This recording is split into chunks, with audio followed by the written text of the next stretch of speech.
Assalamualaikum warahmatullahi wabarakatuh. Saya Galiabi Permana, mahasiswa Sistem Informasi, ingin mempresentasikan tentang topik profesi Data Science dalam rangka UAS mata kuliah 3 Profesi Teknologi Informasi. Abstrak, penelitian ini bertujuan untuk menganalisis prospek masa depan profesi di bidang IT, terutama profesi Data Science. Subjek penelitian ini adalah tentang hal berkaitan dengan profesi data science dalam dunia IT serta perkembangannya dan penerapannya pada saat ini. Dimulai dari latar belakang diperlukannya profesi data science.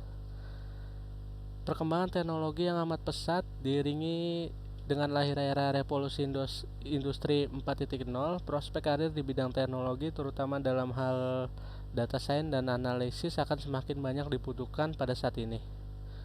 Rumusan masalah terhadap identifikasi masalah di atas adalah mengetahui pengertian dari data science dan implementasi dari data science itu. Pengertian data science. Data science adalah ilmu yang menggabungkan matematika, statistika dengan ilmu komputer dengan tujuan analisa data atau data analisis dari suatu himpunan data baik skala kecil, sampel maupun skala besar atau populasi, dengan mengaplikasikan algoritma tertentu untuk tujuan menggali data atau yang bisa disebut juga data mining dan mendapatkan pola data serta dapat melakukan prediksi data atau prediction dengan cukup akurat yang dapat membantu dalam pengambilan keputusan dan dapat juga digunakan untuk membuat sistem yang otomatis atau machine learning. Perlunya profesi data science. Data science merupakan profesi yang berhubungkan dengan pengolahan data dan analisa data. Pada saat era sekarang, perusahaan-perusahaan dan industri besar pun kini tengah bermain menggunakan data besar atau big data dan science data atau data science untuk melakukan analisis data maupun prediksi-prediksi untuk perkembangan bisnisnya maupun bidang-bidang lain di masa depan. Seorang data science bertugas untuk mengumpulkan data, mengolahnya, serta melakukan analisa data untuk menghasilkan informasi yang berguna untuk suatu perusahaan dalam proses pengambilan keputusan. Pengelolaan data merupakan aset yang sangat berharga karena bisa menghasilkan output perbaikan kinerja bisnis. Tujuan dari data science yaitu menggali data dan memberikan informasi seakurat mungkin yang digunakan untuk menampilkan deskripsi, yaitu menampilkan pola data untuk dianalisa dan penemuan masalahnya, serta prediksi, yaitu melakukan prediksi berupa nilai, probabilitas maupun data dan kemudian merekomendasikan hasilnya untuk digunakan sebagai alat bantu pengambil keputusan maupun secara langsung digunakan maupun juga dibuat untuk sistem. Roadmap data science. Kemampuan apa sih yang dibutuhkan seorang data science? Di kemampuan dan skill yang diperlukan dalam hal data science mencakup seperti kemampuan matematika dan statistika. Terus ada juga kemampuan pemrograman. Di sini terutama untuk pemrograman bahasa R dan Python. Kemudian kemampuan mengelola database. Terus kemampuan analisa data dan visualisasi data, serta yang terakhir kemampuan pemahaman masalah terkait bisnis atau suatu bidang lainnya. Proses data science. Data science melibatkan proses berikut. Ada data mining dan machine learning. Data mining adalah proses pengambilan informasi dari pola data dari himpunan data yang sebelumnya tidak diketahui. Kadang disebut bisa sebagai data discovery. Data mining fokus pada mengekstrak pola menggunakan metode statistik untuk dianalisa dan juga melakukan prediksi. Untuk machine learning adalah bidang yang merupakan bagian dari artificial intelligence atau AI yang digunakan agar sistem komputer secara otomatis dapat belajar dengan sendirinya tanpa diberi instruksi pemrograman dan dapat meningkatkan prediksi yang akurat dan penggunaannya biasanya sifatnya real time. Jenis-jenis pembelajaran data science. Di sini ada 3 jenis pembelajaran data science. Yang pertama ada supervised learning. Berikut ini merupakan gambar contoh supervised learning.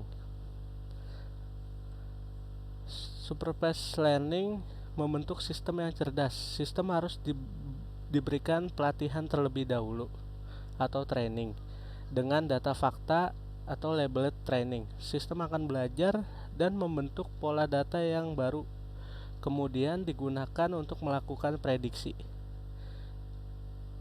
Kedua ada unsupervised learning.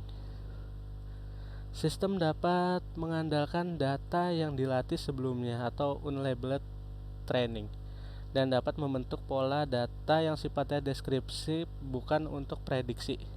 Contoh di depan merupakan gambaran unsupervised learning. Yang ketiga ada reinforced dan deep learning. Reinforced dan deep learning adalah sistem belajar dari feedback lingkungan dengan teknik learning yang interaktif atau berulang-ulang dan adaptif atau menyesuaikan, seperti cara manusia belajar dengan sendirinya. Algoritma digunakan untuk memaksa sistem belajar menemukan nilai optimal dengan coba-coba atau trial and error. Penerapan data science, case studinya, fungsi dari data science bisa memberikan informasi yang akurat serta memprediksi kejadian tak diinginkan yang bisa dihindari dan mampu membantu menemukan solusi untuk permasalahan. Dalam penerapannya, data science dibutuhkan di semua area yang memerlukan analisis statistik dan melibatkan data yang sangat besar.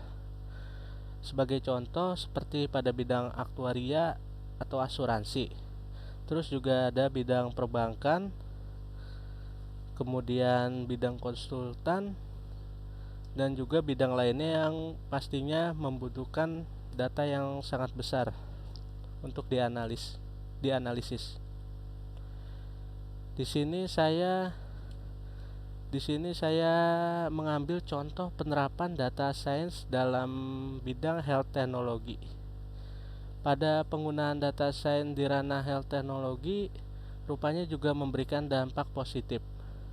Sebagai contoh, sistem rumah sakit bisa membangun sebuah sistem analisis yang membantu pencegahan dini terhadap berbagai penyakit dengan menggunakan penerapan data science, dan juga bisa mendeteksi resiko fraud asuransi kesehatan. Bisa juga untuk memberikan data pasien yang lebih akurat dan terhubung ke berbagai jaringan. Seperti pada saat ini, pengembangan data science pada saat pandemi COVID seperti ini bisa membantu menemukan sebuah cara untuk memprediksi penyebaran virus COVID menggunakan analisis big data yang dikerjakan pada data science. Kesimpulan dari yang dipaparkan di atas menyimpulkan bahwa prospek masa depan dalam bidang IT sangat menjanjikan, terutama pada bidang data science. Banyaknya kebutuhan di lapangan serta posisi yang fleksibel, banyak yang menaruh minat pada praktisi data science. Penutup, seorang data science seharusnya memposisikan dirinya sebagai expert karena pada bidang ini dituntut untuk menghasilkan sebuah pekerjaan yang sangat teliti dan tidak sembarangan. Seorang data science harus mempunyai knowledge area yang luas atau pengetahuan yang luas, mencakup pada bidang data science, yaitu contohnya seperti bidang data analis, data engineer, data management, research metodologi, dan data lainnya yang berhubungan dengan data science. Dari penyebaran di atas bisa disimpulkan dan menunjukkan betapa kompleksnya pekerjaan tersebut. Terima kasih, itu saja yang bisa saya sampaikan. Mohon maaf apabila ada kekurangan. Wassalamualaikum warahmatullahi wabarakatuh.